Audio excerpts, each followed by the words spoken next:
ಚುನಾವಣೆಯಲ್ಲಿ ಗೆಲ್ಲಿಸಿಕೊಡಿ ಅಂತ ಬಂದ ಅವ್ರ ಜೊತೆ ನಾನು ಮಾಡ್ತಿರುವಂಥ ವಿಡಿಯೋಗಳು ಖಂಡಿತವಾಗ್ಲೂ ಅಲ್ಲ. ಅವರು ಮಾಡಿರುವಂಥ ಅಭಿವೃದ್ಧಿ ಕಾರ್ಯಗಳು ನಮ್ಮ ಪಕ್ಕದಲ್ಲೇ ಇದೆಯಲ್ಲ, ಅದಕ್ಕೆ ಬೇಕಾಗಿ ನಾನು ತೋರಿಸೋಕೆ ಬಂದಿರುವಂಥದ್ದು.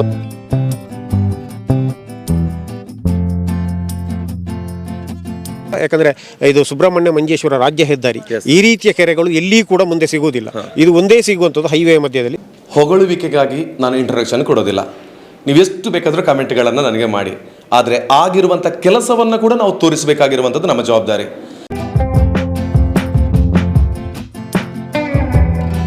ವ್ಯವಸ್ಥೆ ಇಲ್ಲದೆ ಇರತಕ್ಕಂಥ ಒಂದು ಕುಟುಂಬಗಳಿಗೆ 5 ಮನೆಗಳನ್ನು ಕಟ್ಟಿಕೊಡುವಂಥ ಕೆಲಸವನ್ನು ನಾವು ಮಾಡಿದ್ದೇವೆ. ತಾನು ಕೂಡ ಕಷ್ಟವನ್ನು ಪಟ್ಟು ನಮ್ಮ ದೇಶ ಮಾತ್ರವಲ್ಲ ವಿಶ್ವವೇ ಮೆಚ್ಚಿರ್ತಕ್ಕಂಥ ರಾಷ್ಟ್ರೀಯ ಸ್ವಯಂ ಸೇವಕ ಸಂಘದ ಆ ಒಂದು ಭಗವದ್ಧ್ವಜದ ಕೆಳಭಾಗದಲ್ಲಿ ನಿಂತು ಪ್ರಣಾಮವನ್ನು ಮಾಡಿ ನಮ್ಮ ಧರ್ಮವನ್ನು ನಮ್ಮ ಸಂಸ್ಕೃತಿಯನ್ನು ಉಳಿಸಬೇಕು ಅಂತ ಹೇಳುವಂಥ ಕಟ್ಟ ಕಡೆಯ ಕಾರ್ಯಕರ್ತನಾಗಿ ಮೇಲೆದ್ದು ಬಂದಿರತಕ್ಕಂಥವರು. ಎಲ್ರಿಗೂ ನಮಸ್ಕಾರ. ನೀವು ನೋಡ್ತಾ ಇದ್ದೀರಾ ವಿಜಯ ವಿಖ್ಯಾತ್ ಡಿಜಿಟಲ್ ಮೀಡಿಯಾ. ಸುಮಾರು 1,30,30,000 ಜನ ನಮ್ಮ ವೀಕ್ಷಣೆಯಲ್ಲಿರುವಂಥ ಪ್ರತಿಯೊಬ್ಬರಿಗೂ ಕೂಡ ನಮಸ್ಕಾರವನ್ನು ತಿಳಿಸಿಕೊಳ್ತಾ, ದಕ್ಷಿಣ ಕನ್ನಡ ಜಿಲ್ಲೆಯ ಮನೆ ಸಂಸದರು ಕಳೆದ 3 ಟರ್ಮ್ಗಳಲ್ಲಿ ನಾವು ಅವರನ್ನು ಗೆಲ್ಲಿಸಿಕೊಟ್ಟಿದ್ದೇವೆ. ಅವರು ಮಾಡಿರುವಂಥ ಕೆಲಸ ಕಾರ್ಯಗಳನ್ನು ನೋಡಿ. ಹಾಗೆಯೇ ನರೇಂದ್ರ ಮೋದಿಯವರು ಕೇಂದ್ರದಿಂದ ಯಾವ ರೀತಿಯ ಒಂದಷ್ಟು ಅನುದಾನಗಳನ್ನು ಕರ್ನಾಟಕ ರಾಜ್ಯದ ಪರಶುರಾಮನ ಸೃಷ್ಟಿಯ ದಕ್ಷಿಣ ಕನ್ನಡ ಜಿಲ್ಲೆಗೆ ಕಳುಹಿಸಿಕೊಡ್ತಾರೆ ಅಂತ ಹೇಳೋದು ನಮಗೆ ಗೊತ್ತಿದೆ. ಅವರು ಕಳುಹಿಸಿಕೊಡಬೇಕಿದ್ರೆ ನಮ್ಮ ಜಿಲ್ಲೆಯನ್ನು ಪ್ರತಿನಿಧಿಸಿ ಲೋಕಸಭೆಯಲ್ಲಿ ಧ್ವನಿಯನ್ನು ಎತ್ತಿದ್ರೆ ಮಾತ್ರ ಸಾಧ್ಯ. ಒಂದು 15 ವರ್ಷಗಳ ಹಿಂದೆ ಅಥವಾ ಒಂದು 10 ವರ್ಷಗಳ ಹಿಂದೆ ನಾವು ಒಂದು ಸಲ ಕಣ್ಣಾಡಿಸಿ ನೋಡೋಣ ಇಡೀ ದಕ್ಷಿಣ ಕನ್ನಡ ಜಿಲ್ಲೆಯನ್ನು. 10 ವರ್ಷದ ನಂತರ ನಾವು ಒಂದು ಸಲ ಕಣ್ಣಾಡಿಸಿ ನೋಡೋಣ. ಒಂದಷ್ಟು ಅಭಿವೃದ್ಧಿಗಳು ಮಾಡುವ ಸಂದರ್ಭದಲ್ಲಿ ಸಣ್ಣ ಪುಟ್ಟ ವಿಳಂಬಗಳು ಆಗ್ಬೋದು, ಆದರೆ ಅಭಿವೃದ್ಧಿ ಎಷ್ಟಾಗಿದೆ ಅಂತ ಹೇಳೋದ್ರ ಬಗ್ಗೆ ನಾವು ಮೊದಲು ಯೋಚನೆಯನ್ನು ಮಾಡಬೇಕು. ಈ ಅಭಿವೃದ್ಧಿಯನ್ನು ಯಾರು ಮಾಡಲಿಕ್ಕೆ ಸಾಧ್ಯ? ನಾವು ನೀವು ಜನಸಾಮಾನ್ಯರು ಮಾಡಲಿಕ್ಕೆ ಸಾಧ್ಯನಾ ಅನ್ನುವಂಥ ಪ್ರಶ್ನೆ ಇಲ್ಲ. ಆದರೆ ನಾವು ಗೆಲ್ಲಿಸಿಕೊಟ್ಟಿರ್ತಕ್ಕಂತಹ ಸಂಸದರು ಲೋಕಸಭೆಯಲ್ಲಿ ಹೋಗಿ ತಮ್ಮ ಧ್ವನಿಯನ್ನು ಎತ್ತಿದಾಗ ಅಲ್ಲಿಂದ ಇಲ್ಲಿಗೆ ಅನುದಾನಗಳು ಬೇಕು ಅನ್ನುವಂಥ ದೃಷ್ಟಿಯಿಂದ ಇವತ್ತು ಧಾರ್ಮಿಕ ಕ್ಷೇತ್ರ ಆಗಿರ್ಬೋದು, ಮೂಲಭೂತ ಸೌಕರ್ಯಗಳಾಗಿರ್ಬೋದು, ರಸ್ತೆಗಳಾಗಿರ್ಬೋದು, ಅಥವಾ ಸಾಂಸ್ಕೃತಿಕ ಕ್ಷೇತ್ರ ಆಗಿರ್ಬೋದು, ಎಲ್ಲ ಕ್ಷೇತ್ರಗಳಲ್ಲೂ ದಕ್ಷಿಣ ಕನ್ನಡ ಜಿಲ್ಲೆ ಜೊತೆಗೆ ಶಿಕ್ಷಣ ಕ್ಷೇತ್ರದಲ್ಲಿ ದಕ್ಷಿಣ ಕನ್ನಡ ಜಿಲ್ಲೆ ಇವತ್ತು ನಂಬರ್ 1 ಸ್ಥಾನದಲ್ಲಿ ಇದೆ ಅಂತ ಹೇಳಿದರೆ ಅದಕ್ಕೆ ಕಾರಣ ನಮ್ಮ ಸಂಸದರು. 100 ಟಿಪ್ಪಣಿಗಳು, 100 ಟೀಕೆಗಳು. ಈ ಟೀಕೆಗಳ ಬಗ್ಗೆ ಜಾಸ್ತಿ ತಲೆ ಕೆಡಿಸಿಕೊಂಡಾಗ ಅಭಿವೃದ್ಧಿ ಕಾರ್ಯಗಳ ಬಗ್ಗೆ ನಾವು ಯೋಚನೆ ಮಾಡೋದಕ್ಕೆ ಸಮಯಗಳು ಇರೋದಿಲ್ಲ. ಇವತ್ತು ಸ್ಪಷ್ಟವಾಗಿ ನೈಜ ವಿಚಾರವನ್ನು ನಿಮಗೆ ತಿಳಿಸೋದಕ್ಕೆ ಬೇಕಾಗಿಯೇ ನಮ್ಮ ಸುಳ್ಯದ ಪಕ್ಕದಲ್ಲಿರ್ತಕ್ಕಂಥ ಬಳಪಕ್ಕೆ ಬಂದಿದ್ದೇವೆ. ಯಾಕೆಂತ ಹೇಳಿದರೆ ಬಳಪವನ್ನು ಆದರ್ಶ ಗ್ರಾಮವನ್ನಾಗಿ ಮಾಡಿದ್ದಾರೆ. ಜೊತೆಗೆ ಗ್ರಾಮದ ಒಂದು ಅದ್ಭುತವಾದ ಯಾತ್ರೆ ಇದೆ 2024ರದ್ದು. ಅದಕ್ಕೆ ಸಂಸದರು ಈ ಬಗ್ಗೆ ಅವರಿಗೆ ಎಷ್ಟು ಖುಷಿ ಇದೆ, ಮೊದಲು ಇದನ್ನು ಯಾಕೆ ಚೂಸ್ ಮಾಡಿದರು, ಈ ಬಗ್ಗೆ ಒಂದಷ್ಟು ಹೊತ್ತು ಅವ್ರ ಜೊತೆ ಮಾತಾಡ್ತಾ ನಾವು ಯಾಕೆ ಒಬ್ಬ ಸಂಸದರನ್ನು ಇಷ್ಟಪಡಬೇಕು, ಅವರ ಅಭಿವೃದ್ಧಿ ಕೆಲಸಗಳನ್ನು ನಾವು ಯಾಕೆ ತೋರಿಸಬಾರದು, ಎಲ್ಲ ಟೀಕೆಗಳನ್ನು ಅದು ಇದು ಇಲ್ಲದನ್ನು ತೋರಿಸೋ ಬದಲು ಅವರು ಮಾಡಿರುವಂಥ ಕೆಲಸಗಳನ್ನು ತೋರಿಸಬೇಕನ್ನೋ ಕಾರಣಕ್ಕೆ ಬೇಕಾಗಿ ಸಂಸದರ ಬಳಿಗೆ ಬಂದಿದ್ದಾನೆ. ಸೊ ಇವತ್ತು ಮಾತಾಡೋಣ ನಮ್ಮ ದಕ್ಷಿಣ ಕನ್ನಡ ಜಿಲ್ಲೆಯ ಸಂಸದರ ಜೊತೆಗೆ. ಇಲ್ಲಿ ಪಕ್ಷ ಬೇಡ, ರಾಜಕೀಯ ಬೇಡ, ಇಲ್ಲಿ ಧರ್ಮ ಬೇಡ, ಬಣ್ಣ ಬೇಡ, ಏನು ಬೇಡ. ನಾವು ಆರಿಸಿಕೊಟ್ಟಿರುವಂಥ ಸಂಸದರು ನಮ್ಮ ದಕ್ಷಿಣ ಕನ್ನಡ ಜಿಲ್ಲೆಯ ಬಗ್ಗೆ ಯಾವ ಕನಸನ್ನು ಕಂಡಿದ್ರು, ಎಷ್ಟು ಪೂರೈಸಿದೆ, ಮುಂದೆ ಏನು ಕನಸುಗಳಿದೆ ಕೇಳ್ಕೊಂಡು ಬರೋ ಬನ್ನಿ. ಎಸ್, ಇಂಟ್ರೊಡಕ್ಷನ್ ಕೊಟ್ಟೆ. ಹೊಗಳುವಿಕೆಗಾಗಿ ನಾನು ಇಂಟ್ರಡಕ್ಷನ್ ಕೊಡೋದಿಲ್ಲ. ನೀವೆಷ್ಟು ಬೇಕಾದರೂ ಕಮೆಂಟ್ಗಳನ್ನು ನನಗೆ ಮಾಡಿ, ಆದರೆ ಆಗಿರುವಂಥ ಕೆಲಸವನ್ನು ಕೂಡ ನಾವು ತೋರಿಸಬೇಕಾಗಿರುವಂಥದ್ದು ನಮ್ಮ ಜವಾಬ್ದಾರಿ. ಮೊದಲಿದ್ದಂತಹದ್ದು ಈಗಿರುವಂಥದ್ದು. ಸರ್ ನಮಸ್ತೆ. ನಿಮ್ಮ ಸಮಯವನ್ನು ನಮಗೆ ಕೊಟ್ಟಿರೋದಕ್ಕಾಗಿ ನಿಮಗೆ ಮೊದಲಿಗೆ ಧನ್ಯವಾದಗಳು. ಅಂದರೆ ಪ್ರಧಾನಮಂತ್ರಿಯ ಮೆಚ್ಚಿನ ಸಂಸದರು ತಾವು. ನಿಮ್ಮ ಜೊತೆ ನಾವು ಇವತ್ತು ನಮ್ಮ ಚಾನೆಲ್ ಮೂಲಕ ಮಾತಾಡ್ತಾ ಇದ್ದೇವೆ ನಮಗೆ ಗೊತ್ತಿಲ್ಲ, ಆದರೂ ಕೂಡ ನೀವು ಅವಕಾಶವನ್ನು ಕೊಟ್ಟಿದ್ದೀರಿ ಮಾತಾಡೋದಕ್ಕೆ. ನಿಮ್ಮ ಅಭಿವೃದ್ಧಿ ಕೆಲಸಗಳು ನಿಮ್ಮನ್ನು ಹುಡುಕಿಕೊಂಡು ಬರುವ ಹಾಗೆ ಮಾಡಿತು. ಬಳಪಕ್ಕೆ ಮಾತ್ರ ಬರುವ ಇವತ್ತು ದಕ್ಷಿಣ ಕನ್ನಡ ಜಿಲ್ಲೆ ಸಂಪೂರ್ಣವಾಗಿ ಅಭಿವೃದ್ಧಿಯ ಒಂದು ದಾರಿಯಲ್ಲಿದೆ. ಬಳಪ ಮೊದಲು ಹೇಗಿತ್ತು ಸರ್? ಯಾಕೆ ಬಳಪವನ್ನು ಆದರ್ಶ ಗ್ರಾಮವನ್ನಾಗಿ ಮಾಡ್ತೇನೆ ಅಂತ ಆಯ್ಕೆ ಮಾಡಿಕೊಂಡ್ರಿ? ನೋಡಿ, ಪ್ರಧಾನಮಂತ್ರಿಗಳು ಸ್ವಾತಂತ್ರ್ಯ ವೇದಿಕೆಯಲ್ಲಿ ಒಬ್ಬೊಬ್ಬ ಸಂಸದ ಒಂದೊಂದು ಗ್ರಾಮಗಳನ್ನು ಆದರ್ಶ ಗ್ರಾಮವನ್ನಾಗಿ ತಗೋಬೇಕು ಅಂತ ಸವಾಲನ್ನು ಹಾಕಿದರು. ಆ ಸಂದರ್ಭದಲ್ಲಿ ಪ್ರಧಾನಮಂತ್ರಿಗಳ ಆಶಯವನ್ನು ಈಡೇರಿಸಬೇಕಾದ್ದು ನಮ್ಮೆಲ್ಲ ಸಂಸದರ ಜವಾಬ್ದಾರಿ ಅಂತೇಳಿ ಆದರ್ಶ ಗ್ರಾಮದ ಗೈಡ್ಲೈನನ್ನು ನೋಡಿದೆ. ಆ ಗೈಡ್ಲೈನ್ನ ಆಧಾರದಲ್ಲಿ ನಾವು ಗ್ರಾಮವನ್ನು ಸ್ವೀಕಾರ ಮಾಡಬೇಕು ಅಂತ ಆದಾಗ ಪ್ರಧಾನಮಂತ್ರಿಗಳು ಗೈಡ್ಲೈನಲ್ಲೇ ಸ್ಪಷ್ಟಪಡಿಸಿದ್ದಾರೆ, ಯಾವ ಸಂಸದ ಇದ್ದಾನೆ ಅವನ ಹುಟ್ಟೂರಿನ ಗ್ರಾಮ ಅಥವಾ ಅವನ ಊರಿನ ಗ್ರಾಮವನ್ನು ಆಯ್ಕೆ ಮಾಡಬಾರ್ದು, ಆ ಪ್ರದೇಶದಲ್ಲಿರ್ತಕ್ಕಂಥ ಹಿಂದುಳಿದ ಪ್ರದೇಶಗಳನ್ನು ಆಯ್ಕೆ ಮಾಡಬೇಕು. ಅದಕ್ಕೋಸ್ಕರ ನಾನು ಯೋಚನೆ ಮಾಡಿದೆ, ಇಡೀ ಜಿಲ್ಲೆಯಲ್ಲಿ ಸುಳ್ಯ ಹಿಂದುಳಿದ ಪ್ರದೇಶ ಆಗಿತ್ತು. ಅತಿ ಹೆಚ್ಚು ಗ್ರಾಮೀಣ ಪ್ರದೇಶಗಳಿರ್ತಕ್ಕಂಥ ಕ್ಷೇತ್ರ, ನಗರಕ್ಕೆ ಬಹಳ ಕಡಿಮೆ ಇರತಕ್ಕಂಥ ಪ್ರದೇಶ. ಹಾಗಾಗಿ ಸುಳ್ಯವನ್ನು ಆಯ್ಕೆ ಮಾಡಿದೆ.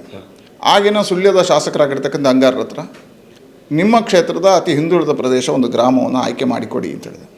ಆಗಿನ ಶಾಸಕರಾಗಿರ್ತಕ್ಕಂಥ ಅಂಗಾರ್ ಅವರು ಬಳಪ ಕೇನ್ಯ ಗ್ರಾಮವನ್ನು ಆದರ್ಶ ಗ್ರಾಮವಾಗಿ ಸ್ವೀಕಾರ ಮಾಡಿ ಅಂತ ನನಗೆ ವಿನಂತಿಯನ್ನು ಮಾಡಿದ್ರು. ಅದರ ಪ್ರಕಾರ ಈ ಗ್ರಾಮವನ್ನು ನಾನು ಆಯ್ಕೆ ಮಾಡಿದೆ. ಇಲ್ಲಿ ಬಂದಾಗ ಗೊತ್ತಾಯಿತು ಇದು ಪೂರ್ಣವಾಗಿರ್ತಕ್ಕಂತಹ ಫಾರೆಸ್ಟ್, ಇದರ ಒಳಗಿರ್ತ ಅರಣ್ಯ ಇದರ ಒಳಗೆ ಇರತಕ್ಕಂಥ ಪ್ರದೇಶ, ಅತಿ ಹೆಚ್ಚು ಹಿಂದುಳಿದವರು ಇರತಕ್ಕಂಥ ಮನೆಗಳಿರ್ತಕ್ಕಂಥ ಪ್ರದೇಶ, ಆರ್ಥಿಕವಾಗಿ ಕೆಲವರು ಸಬಲೀಕರಣ, ಕೆಲವರು ಹಿಂದುಳಿದಂಥ ಪ್ರದೇಶ, ಮೂಲಭೂತ ಸೌಕರ್ಯಗಳ ಕೊರತೆಗಳು, ಕಾನೂನು ಸಮಸ್ಯೆಯಿಂದಾಗಿ ಕೊರತೆಗಳಿರ್ತಕ್ಕಂಥ ಪ್ರದೇಶ. ಹಾಗಾಗಿ ಇದನ್ನು ಆಯ್ಕೆ ಮಾಡಲಿಕ್ಕೆ ನಾನು ಉತ್ಸುಕನಾದೆ. ಎಲ್ಲ ಕಾರಣಗಳನ್ನು ಇಟ್ಕೊಂಡು ಅದನ್ನು ಆಯ್ಕೆ ಮಾಡಿದೆ. ಬಳಪಕ್ಕೆ ತಾವುಗಳು ಬಂದ್ರಿ. ಸನ್ಮಾನ್ಯ ಅಂಗಾರ್ರವರು ಬಳಪ ಗ್ರಾಮವನ್ನು ಆಯ್ಕೆ ಮಾಡಿ ಅಂತ ತಮಗೊಂದು ಸೂಚನೆಯನ್ನು ಕೊಟ್ಟರು. ಆ ಸಂದರ್ಭದಲ್ಲಿ ನೀವು ಬಳಪಕ್ಕೆ ಬಂದು ನೀವು ಒಂದು ಬಾರಿ ಇಲ್ಲಿ ಪ್ರಯಾಣವನ್ನು ಮಾಡಿದಾಗ ನಿಮಗೆ ಆ ಫೀಲ್ ಅವತ್ತು ಹೇಗಿತ್ತು? ಈ ಒಂದು ಪ್ರದೇಶಗಳಿಗೆ ಹೋದಾಗ ಈ ಗ್ರಾಮದ ಒಬ್ಬ ಪ್ರಜೆಯಾಗಿ ನೀವು ನಿಂತ್ರಿ, ಇಲ್ಲಿ ನಾನು ಈ ಗ್ರಾಮದವನು ಅಂತ ಹೇಳುವಂಥ ಆ ನೋವನ್ನು ನೀವು ಅನುಭವಿಸಿದ್ರಿ, ನಂತರ ಅಭಿವೃದ್ಧಿಗೆ ಹೋದ್ರಿ. ಹೇಗಿತ್ತು ಸರ್ ಆ ಫೀಲಿಂಗ್ ಅವತ್ತು? ನೋಡಿ, ಅವತ್ತು ಹೋದಂಥ ಸಂದರ್ಭಗಳಲ್ಲಿ ಕೆಲವು ಪ್ರದೇಶಗಳಲ್ಲಿ ಕೆಲವು ಮನೆಗಳಿಗೆ ನೀವು ಹೋಗಲಿಕ್ಕೆ ಅಸಾಧ್ಯ ಆಗಿರ್ತಕ್ಕಂಥ ರಸ್ತೆ ಇಲ್ಲ. ಅಲ್ಲಿಂದ ನೀವು ಹೊತ್ಕೊಂಡು ಬರಬೇಕು ಅನಾರೋಗ್ಯಗಳಾದಾಗ. ಒಬ್ಬ ಮೂಲ ಕೇಂದ್ರ ಬಳಪಕ್ಕೆ ಬರಬೇಕಿದ್ರೂ 10 ಕಿಲೋಮೀಟರ್ ರಸ್ತೆಯಲ್ಲಿ ಎಲ್ಲೆಲ್ಲೂ ಓಡಾಡ್ಕೊಂಡು ಬರಬೇಕು. ವಾಹನದ ಸೌಕರ್ಯಗಳಿಲ್ಲ, ಮೂಲಭೂತ ಸೌಕರ್ಯ. ಒಂದು ಬ್ಯಾಂಕಿಗೆ ಹೋಗಬೇಕಾದ್ರೂ ಪಂಜೆ ಅಥವಾ ಬೇರೆ ಕಡೆ ಹೋಗಬೇಕು. ಇಲ್ಲಿ ಮೊಬೈಲ್ ನೆಟ್ವರ್ಕ್ಗಳಿಲ್ಲ. ಇದೆಲ್ಲವನ್ನು ಮನಗಂಡಾಗ ಕರೆಂಟ್ ಇರಲಿಲ್ಲ. ಕೆಲವು ಪ್ರದೇಶದಲ್ಲಿ ಕುಡಿಯುವ ನೀರಿಗೂ ಸಮಸ್ಯೆಗಳಿತ್ತು. ಇದೆಲ್ಲವನ್ನು ಕಂಡಾಗ ನಿಜವಾಗಿರ್ತಕ್ಕಂಥ ಕುಗ್ರಾಮದ ಪ್ರದೇಶದ ಕೆಲವು ಭಾಗಗಳಿತ್ತು. ನಾನೇ ಈ ಪ್ರದೇಶದ, ನಾನು ಬಾಲ್ಯದಲ್ಲಿರ್ತಕ್ಕಂಥ ನಂದು ಕುಗ್ರಾಮವಾಗಿತ್ತು. ಆ ಸಂದರ್ಭದಲ್ಲಿ ನಾವು ಶಾಲೆಗೆ ಹೋಗಿರ್ತಕ್ಕಂಥ ಸಂದರ್ಭದಲ್ಲಿ ಪಟ್ಟಿರ್ತಕ್ಕಂಥ ಆ ಹಳ್ಳಿಯ ಘಟನೆಗಳನ್ನು ನೋಡಿ ಈ ಹಳ್ಳಿ ಮುಂದಿನ ದಿನಗಳಲ್ಲಿ ಇದೊಂದು ಅಭಿವೃದ್ಧಿ ಆಗಬೇಕು ಅಂತ ಹೇಳೋ ಕಾರಣಕ್ಕೋಸ್ಕರ, ಆ ನೋವಿನಿಂದಲೇ, ಆ ಭಾರದಿಂದ, ನಾನು ಅನುಭವಿಸಿರ್ತಕ್ಕಂಥ ಕಷ್ಟ ಇಲ್ಲಿವರೆಗೆ ಬರಬಾರ್ದು ಅಂತ ಹೇಳೋ ಭಾರವನ್ನು ತಗೊಂಡೇ ನಾನು ಇದನ್ನು ಆಯ್ಕೆ ಮಾಡಿದೆ. ಏನು ಸುಖದ ಸುಪ್ಪತ್ತಿಗೆಯಲ್ಲಿ ಗೋಲ್ಡನ್ ಸ್ಪೂನಲ್ಲಿ ಫೀಡ್ ಮಾಡಿಕೊಂಡು ಬೆಳೆದು ಬಂದಿರುವಂಥ ಸಂಸದರು ಇವರಲ್ಲ. ತಾನು ಕೂಡ ಕಷ್ಟವನ್ನು ಪಟ್ಟು ನಮ್ಮ ದೇಶ ಮಾತ್ರವಲ್ಲ ವಿಶ್ವವೇ ಮೆಚ್ಚಿರ್ತಕ್ಕಂಥ ರಾಷ್ಟ್ರೀಯ ಸ್ವಯಂ ಸೇವಕ ಸಂಘದ ಆ ಒಂದು ಭಗವದ್ಧ್ವಜದ ಕೆಳಭಾಗದಲ್ಲಿ ನಿಂತು ಪ್ರಣಾಮವನ್ನು ಮಾಡಿ ನಮ್ಮ ಧರ್ಮವನ್ನು, ನಮ್ಮ ಸಂಸ್ಕೃತಿಯನ್ನು ಉಳಿಸಬೇಕು ಅಂತ ಹೇಳುವಂಥ ಕಟ್ಟಕಡೆಯ ಕಾರ್ಯಕರ್ತನಾಗಿ ಮೇಲೆದ್ದು ಬಂದಿರತಕ್ಕಂಥವರು ಟೀಕೆಗಳನ್ನು ಮಾಡೋದರ ಮೊದಲು ನಾವು ಯೋಚನೆಯನ್ನು ಮಾಡಿ ಅವರು ಕೂಡ ಕಷ್ಟದ ಹಾದಿಯಿಂದ ನೋಡಿ ಮತ್ತೊಬ್ಬನ ಕಷ್ಟದ ಹಾದಿಗೆ ಬೆಳಕಾಗ್ತಕ್ಕಂಥ ಸಂಸದರು ಇವತ್ತು ನಮ್ಮ ಜೊತೆಗಿರುವಂಥದ್ದು. ಅದಕ್ಕಾಗಿ ಇವತ್ತು ಬಳಪದನ್ನು ಒಂದು ಆದರ್ಶ ಗ್ರಾಮವನ್ನಾಗಿ ಮಾಡ್ತಾರೆ. ಕೆಲವರು ಮಾತಾಡ್ತಿದ್ದಾರೆ ಇಲ್ಲಿ ಸ್ಮಾರ್ಟ್ ಸಿಟಿ ಇಲ್ಲ, ಅದಿಲ್ಲ, ಇದಿಲ್ಲ ಅಂತ. ಇಲ್ಲಿ ಆಗಿರುವಂಥ ಅಭಿವೃದ್ಧಿಗಳ ಬಗ್ಗೆ ಮಾತಾಡೋದಕ್ಕೆ ಯಾಕೆ ನೀವು ಹಿಂದೇಟಾಗ್ತಿದ್ದೀರಾ? ನಾವು ಜನಗಳ ಜೊತೆ ಮಾತಾಡ್ಲಿಕ್ಕಿದ್ದೇನೆ. ಹಾಗೆ ಇವರು ಮಾಡಿರ್ತಕ್ಕಂಥ ಅಭಿವೃದ್ಧಿ ಕಾರ್ಯಗಳ ಜಾಗಗಳಿಗೆ ನಾನು ಹೋಗ್ಲಿಕ್ಕಿದ್ದೇನೆ, ಜೊತೆಗೆ ಸಂಸದರ ಜೊತೆಗೆ ಸ್ವಲ್ಪ ಹೊತ್ತಲ್ಲಿ. ಸರ್, ನಿಮಗೆ ಆ ಮೊದಲು ಇದ್ದಂತಹ ಬಳಪಕ್ಕೂ ಈಗ ನೋಡ್ತಿರುವಂಥ ಬಳಪಕ್ಕೂ ಒಬ್ಬ ಸಾಮಾನ್ಯ ವ್ಯಕ್ತಿಯಾಗಿ ಬಹಳಷ್ಟು ಕಷ್ಟದ ದಿನಗಳನ್ನು ತಾವು ಕೂಡ ತನ್ನ ಬಾಲ್ಯಗಳಲ್ಲಿ ನೋಡಿರುವಂಥ ವ್ಯಕ್ತಿಯಾಗಿ ಇವತ್ತು ಈ ಬಳಪವನ್ನು ನೋಡ್ತಿರುವಾಗ ಎಷ್ಟು ಖುಷಿ ಅನ್ನಿಸ್ತಾ ಇದೆ? ನೋಡಿ, ಸಂಪೂರ್ಣ ತೃಪ್ತಿ ಅಲ್ಲ. ನಾವೊಂದು ಮಾಸ್ಟರ್ ಪ್ಲ್ಯಾನ್ ಮಾಡಿದ್ದೆ. ಇಲ್ಲಿನ ಗ್ರಾಮಸ್ಥರನ್ನು ಕರೆದು ಸಭೆ ಮಾಡಿ ಪ್ರತಿಯೊಂದು ವ್ಯಕ್ತಿಗಳನ್ನು ಸೇರಿಸಿ ಇಲ್ಲಿರ್ತಕ್ಕಂಥ ಸಮಸ್ಯೆಗಳನ್ನು ಅವಲೋಕನ ಮಾಡಿ ನಾವೇ ಒಂದು ಕೂತು ಮಾಸ್ಟರ್ ಪ್ಲ್ಯಾನ್ ಮಾಡಿದೆವು. ಈ ಗ್ರಾಮ ಹೇಗಿರಬೇಕು. ಇವತ್ತು ಖುಷಿ ಏನು ಹೇಳಿದ್ರೆ 90% ಕಾಮಗಾರಿಗಳು ಪೂರ್ತಿಯಾಗಿದೆ. ನಾವು ಯೋಚನೆ ಮಾಡಿದ ರೀತಿಯಲ್ಲಿ ಆಗಿದೆ. 10 ಬಾಕಿ ಇದೆ. ಅದನ್ನು ಪೂರ್ತಿ ಮಾಡಿದಾಗ ಸಂತೃಪ್ತಿ ಬರುತ್ತೆ. ಹಾಗಾಗಿ ಅದು ಮಾಡಬೇಕು ಅನ್ನತಕ್ಕಂಥ ಇಚ್ಛಾಶಕ್ತಿ ಇದೆ. ಮಾಡ್ತೇನೆ ನಾನು. ಅಧಿಕಾರ ಹೋಗಲಿ ಅದು ಬೇರೆ. ಆದರೆ ಜವಾಬ್ದಾರಿ ಇದ್ದಂಥ ಸಂದರ್ಭದಲ್ಲಿ ಇದನ್ನು ಪೂರ್ತಿ ನಾವೇನು ಮಾತು ಕೊಟ್ಟಿದ್ದೆವು ಅದನ್ನು ಪೂರ್ತಿ ಮಾಡ್ತೀವಿ. ಈಗಿನ ಪ್ರಕಾರ ನನಗೆ ಅನ್ನಿಸ್ತದೆ ಸುಮಾರು 90% ಕಾಮಗಾರಿಗಳಾಗಿದ್ದಾವೆ. ಹಿಂದೆ ಬಳಪಕ್ಕೆ ಬಂದಿರತಕ್ಕಂಥ ಸಂದರ್ಭದಲ್ಲಿ ಇಲ್ಲೊಂದು ಸಮುದಾಯ ಭವನಗಳಿರಲಿಲ್ಲ, ಸರಿಯಾಗಿರ್ತಕ್ಕಂಥ ಪ್ರಾಥಮಿಕ ಆರೋಗ್ಯ ಕೇಂದ್ರಗಳಿರಲಿಲ್ಲ, ನೆಟ್ವರ್ಕ್ಗಳಿರಲಿಲ್ಲ, ಕರೆಂಟ್ ಇಲ್ಲದೆ ಇರತಕ್ಕಂಥ ಮನೆಗಳು, ಮುಳಿ ಹುಲ್ಲಿನಲ್ಲಿ ಬೀಳತಕ್ಕಂಥ ಮನೆಗಳು. ಇವತ್ತು ಕೇವಲ ಸರ್ಕಾರದ ಯೋಜನೆ ಮಾತ್ರ ಆದರೂ ಇದನ್ನು ಜೋಡಿಸ್ಲಿಕ್ಕೆ ಆಗ್ತಿರಲಿಲ್ಲ. ವ್ಯವಸ್ಥೆ ಇಲ್ಲದೆ ಇರತಕ್ಕಂಥ ಒಂದು ಕುಟುಂಬಗಳಿಗೆ 5 ಮನೆಗಳನ್ನು ಕಟ್ಟಿಕೊಡುವಂಥ ಕೆಲಸವನ್ನು ನಾವು ಮಾಡಿದೆ. ಇವತ್ತು ಅವರನ್ನು ಆ ಮನೆಗಳು ನೋಡಿದಾಗ ನಮಗೆ ತೃಪ್ತಿ ಆಗುತ್ತೆ. ಸರ್, ಇವತ್ತಿಷ್ಟು ಹೇಳೋದು, ಟೀಕೆಗಳು ಸಾವಿರಾರು. ಒಂದು ಸಂದರ್ಭದಲ್ಲಿ ನೀವು ಮಾಡಿರುವಂಥ ಕೆಲಸಗಳನ್ನು ದಕ್ಷಿಣ ಕನ್ನಡ ಜಿಲ್ಲೆಯ ಮೇಲೆ ಹೆಲಿಕಾಪ್ಟರ್ನಲ್ಲಿ ಟೀಕೆಗಳನ್ನು ಮಾಡುವವರನ್ನು ಹೆಲಿಕಾಪ್ಟರಲ್ಲಿ ಕೂರಿಸಿ ಕೆಳಗೆ ನೋಡಿ ಅಂತ ಹೇಳಿದಾಗ ಮಾತ್ರ ಅವರಿಗೆ ಅಂದಾಜಾಗ್ಬೋದು ಆಗಿರುವಂಥ ಅಭಿವೃದ್ಧಿ ಕಾರ್ಯಗಳನ್ನು ನೋಡಿದಾಗ. ಎಲ್ಲಿ ನಮ್ಮ ಸಂಸದರು ಮಾಡಿರುವಂಥ ಕೆಲಸಗಳು, ಇವತ್ತು ಒಂದು ಈರುಳ್ಳಿಯನ್ನು ಕೊಟ್ಟರು ಕೂಡ 50 ಫೋಟೋವನ್ನು ತೆಗೆದು ಹಾಕ್ತಕ್ಕಂತಹ ಸಮಾಜ. ಹಾಗಿರುವಾಗ ನೀವು ಮಾಡಿರುವಂಥ ಕೆಲಸಗಳಿಗೆ ಎಲ್ಲೂ ಕೂಡ ಕಾಣೋದು ಬೇಡ, ಅಭಿವೃದ್ಧಿಗಳು ಮಾತ್ರ ಕಾಣಲಿ ಅಂತ ಹೇಳಿ ನೀವು ಸ್ವಲ್ಪ ಪ್ರಚಾರದ ಹಿಂದೆ ಹೋಗೋದೇ ನಿಮಗೆ ಇವತ್ತು ಮುಳುವಾಯ್ತಾ ಅಂತ? ಖಂಡಿತವಾಗಿ ಅದರ ಅವಶ್ಯಕತೆ ಇಲ್ಲ. ಪ್ರಚಾರದ ಅವಶ್ಯಕತೆಗಳಿಲ್ಲ, ಅದನ್ನು ಹೇಳುವಂಥ ಅವಶ್ಯಕತೆಗಳಿಲ್ಲ. ನೋಡಿ, 10 ಜನ ದೂರಿದ್ರೆ 90 ಜನ ಪ್ರೀತಿಸುವವರಿದ್ದಾರೆ.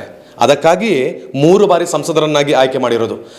ಸರ್, ಸಾಕಷ್ಟು ಬಾರಿ ನಾನು ನೋಡ್ತಾನೆ ಇದ್ದೇನೆ, ಕೆಲಸಗಳು ಮಾಡಿದ್ದೀರಿ, ಅಭಿವೃದ್ಧಿಯನ್ನು ಮಾಡಿದ್ದೀರಿ, ಟೀಕೆಗಳು, ಅತೀ ಹೆಚ್ಚು ಟೀಕೆಗಳನ್ನು ಎದುರಿಸ್ತೀರಿ. ಎಲ್ಲೂ ಕೂಡ ನಗುಮೊಗವನ್ನು ತೋರಿಸದೆ ಭಾವುಕರಾಗಿರ್ತಕ್ಕಂಥ ವ್ಯಕ್ತಿಯನ್ನು ನಾವು ನೋಡಲಿಲ್ಲ, ಸಂಸದರ ಇಷ್ಟವರೆಗೆ ನೋಡಲಿಲ್ಲ. ಪದೇ ಪದೇ ಭಾವುಕರಾಗ್ತಿದ್ದೀರಿ.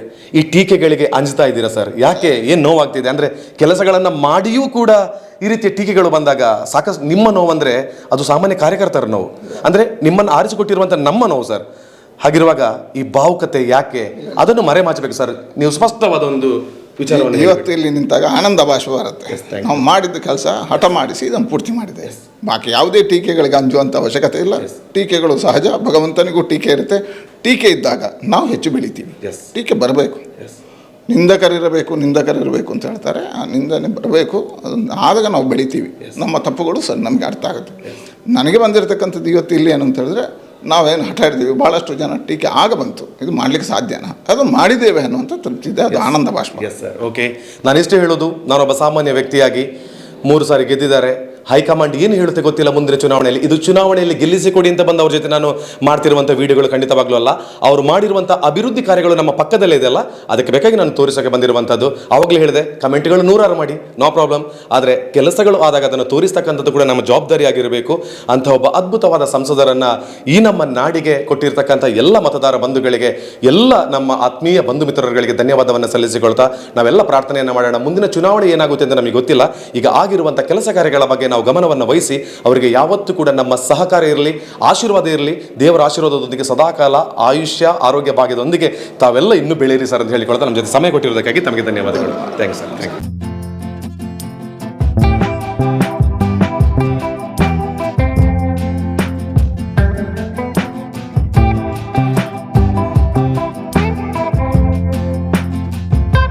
ಬಹಳಷ್ಟು ಕಾರಣಿಕವಾಗಿರುವಂಥ ಶಕ್ತಿ ಇದೆ ಈ ಒಂದು ಬಳ್ಪ ಅನ್ನುವಂತಹ ಗ್ರಾಮವನ್ನು ಪ್ರತಿ ಸಂದರ್ಭದಲ್ಲಿ ಕೃಷಿ ಚಟುವಟಿಕೆ ಆಗಿರ್ಬೋದು, ಜೀವನ ಆಗಿರ್ಬೋದು, ಎಲ್ಲ ವಿಚಾರಗಳಲ್ಲಿ ಬೆಳಗ್ತಕ್ಕಂತಹ ಒಂದು ನೀರಾವರಿಯ ವ್ಯವಸ್ಥೆ ಈ ಬೋಗಯ್ಯನ ಕೆರೆ. ಸೊ ಅದು ಇವತ್ತು ನಿನ್ನೆ ಕಟ್ಟಿರ್ತಕ್ಕಂತಹದಲ್ಲ. ಇತಿಹಾಸಗಳನ್ನು ಕೆದಕಿ ನೋಡಿದರೆ ಬೋಗಯ್ಯನ ಕೆರೆಗೆ ಅದರದೇ ಆಗಿರುವಂಥ ಇತಿಹಾಸಗಳಿದೆ. ಯಾರು ಕಟ್ಟಿದ್ರು ಅಥವಾ ಕೆರೆಯ ಒಂದು ರೂಪುರೇಷೆಯನ್ನು ಯಾರು ಮಾಡಿದ್ರು, ಇದೆಲ್ಲವನ್ನು ಕೂಡ ನಾವು ತಿಳ್ಕೊಳ್ಬೇಕು. ಅದಕ್ಕಿಂತ ಮುಂಚಿತವಾಗಿ ಸುಬ್ರಹ್ಮಣ್ಯರವರಿದ್ದಾರೆ, ಇದೇ ಊರಿನವರು. ನಮಸ್ತೆ ತಮಗೆ. ನಮಸ್ತೆ. ಇವತ್ತು ಬೋಗಯ್ಯನ ಕೆರೆಯ ಬಗ್ಗೆ ಒಂದು ವಿಸ್ತೃತವಾಗಿ ಸಣ್ಣ ವಿಚಾರದಲ್ಲಿ ಇದರ ಮಾಹಿತಿ ನಮಗೆ ಕೊಡಬೇಕು. ಎಸ್ ಸರ್, ಇವಾಗ ಬೋಗಯ್ಯನ ಕೆರೆ ಜನರ ಒಂದು ಭಾವನೆ, ಜನರ ಒಂದು ಮನಸ್ಸು, ಅದರ ಇತಿಹಾಸ ತಿಳ್ಕೊಂಡು ನಾವು ಅದನ್ನು ಯಾಕೆ ಮತ್ತೆ ಅಭಿವೃದ್ಧಿ ಮಾಡಿದ್ದಾರೆ ಅಂತ ತಿಳ್ಕೊಳ್ಳೋಣ. ಒಂದು ಕದಂಬ ರಾಜರ ಕಾಲದಲ್ಲಿ ಅವನ ಉಪರಸ ಇಲ್ಲಿ ತುಂಡು ರಸ ಭೋಗರಾಜ ಅಂತ ಹೇಳುವಂಥ ಸುಮಾರು 700-800 ವರ್ಷಗಳ ಹಿಂದೆ ಇಲ್ಲಿ ಆಳ್ವಿಕೆ ಮಾಡಿದ್ದ ಅಂತೇಳಿ ಕಡಬದ ಈ ಭಾಗದಲ್ಲಿ. ಆಗ ಏನಿತ್ತು ಕಾಡು ಪ್ರದೇಶವನ್ನು ಎಲ್ಲವನ್ನು ಕಡಿದು ಸಮತಟ್ಟು ಮಾಡಿ ಕೃಷಿ ಪ್ರದೇಶವನ್ನಾಗಿ ಮಾಡಿದ ಅಂತ. ಕೃಷಿ ಪ್ರದೇಶವನ್ನು ಭತ್ತದ ಇದಕ್ಕಾಗ ಆಗ ನೀರಾವರಿ ವ್ಯವಸ್ಥೆಗಳು ಬೇಕಿತ್ತು. ನೀರಾವರಿ ವ್ಯವಸ್ಥೆಗೆ ಏನು ಬೇಕು ಅಂತ ಕೇಳಿದಾಗ ಇದು ಗ್ರಾಮದ ಅತಿ ಎತ್ತರದ ಜಾಗ. ಈ ಎತ್ತರದ ಜಾಗದಲ್ಲಿ ಒಂದು ಕೆರೆಯನ್ನು ಕಡಿದ್ರೆ ನೀರಾವರಿ ವ್ಯವಸ್ಥೆ ಎಲ್ರಿಗೂ ಆಗ್ತದೆ ಅನ್ನೋ ಕಾರಣಕ್ಕೆ ಮಳೆಗಾಲದಲ್ಲಿ ನೀರನ್ನು ತುಂಬಿಸಿ ಆ ಕಾಲದಲ್ಲಿ ನೀರಿನ ವ್ಯವಸ್ಥೆಯನ್ನು ಕೆಳಗೆ ತೋಡನ್ನು ಮಾಡಿ, ಮೊದಲು ಇಡೀ ತೋಡನ್ನು ಮಾಡಿ ಆ ತೋಡಿನ ಮೂಲಕ ಹರಿದು ಬಿಟ್ಟಿದೆ. ಅದು ಈಗಲೂ ಕೂಡ ನಡೀತಾ ಇದೆ. ಹಾಗೆ ಸಂಪೂರ್ಣವಾಗಿ ಹಾಗೆ ಕಂಚಿನ ತೂಬನ್ನು ಇಟ್ಟು ವ್ಯವಸ್ಥಿತವಾಗಿ ಕೃಷಿ ಉಪಯೋಗ ಮಾಡಿದ ಮೊದಲ ಕೆರೆ. ಇವತ್ತು ಕೂಡ ಈ ಗ್ರಾಮದಲ್ಲಿ, ಯಾಕಂದರೆ ಅದು ಮೇಲೆ ಬೊಂಡದಲ್ಲಿ ಹೇಗೆ ನೀರು ಇರ್ತದೋ ಹಾಗೆ ಇದು ಗ್ರಾಮದ ಎತ್ತರದ ಭಾಗದಲ್ಲಿ ಇರುವಂಥದ್ದು. ನೀರು ಬಹಳಷ್ಟು ಈ ಗ್ರಾಮದ ಜನರಿಗೆ ಪ್ರಯೋಜನ ಆಗ್ತದೆ. ಇದು ಹಿರಿಯರು ಹೇಳೋದು. ಹೌದು, ಸಂಪೂರ್ಣವಾಗಿ ಹೂಳಿನಲ್ಲಿ ಮುಳುಗಿ ಹೋಗಿತ್ತು. ಇದು ಸಂಸದರು ವಿಶೇಷವಾದ ಮುತುವರ್ಜಿಯಿಂದ ಇವತ್ತು ಈ ಕೆರೆಯನ್ನ ಮತ್ತೆ ಒಂದು ನೀರಿಗೆ ನಮಗೆ ಬೇಕಾಗಿರೋ ಕೃಷಿ ಎಲ್ಲದೂ ಕೂಡ ಒಂದು ಉಪಯೋಗ ಅಂತ ಮಾಡಿದ್ದಾರೆ. ಸೊ ಗ್ರಾಮದ ಪರವಾಗಿ ತಾವು ಕೂಡ ಒಬ್ಬರು ಗ್ರಾಮದವರಾಗಿ ಎಷ್ಟು ಥ್ಯಾಂಕ್ಸ್ ಹೇಳ್ತೀರಾ? ಖಂಡಿತ ಅವರಿಗೆ ಬಹುಶಃ ಎಷ್ಟು ನಾವು ಥ್ಯಾಂಕ್ಸ್ ಅನ್ನು ಅಭಿನಂದನೆಗಳು ಹೇಳಿದ್ರು ಸಾಲದು. ಯಾಕಂತ ಕೇಳಿದ್ರೆ ಎಷ್ಟೋ ಅನುದಾನಗಳನ್ನು ತಂದರೂ ಕೂಡ ವ್ಯವಸ್ಥಿತವಾದ ರೀತಿಗೆ ಈಗ ಆ ಕೆಲಸ ಆಗಿದೆ. ಯಾಕಂತ ಕೇಳಿದರೆ ಇನ್ನು ಯಾವ ಕಾಲಕ್ಕೂ ಕೂಡ, ಯಾಕಂದರೆ ಇದು ಸುಬ್ರಹ್ಮಣ್ಯ ಮಂಜೇಶ್ವರ ರಾಜ್ಯ ಹೆದ್ದಾರಿ, ಈ ರೀತಿಯ ಕೆರೆಗಳು ಎಲ್ಲಿ ಕೂಡ ಮುಂದೆ ಸಿಗುವುದಿಲ್ಲ.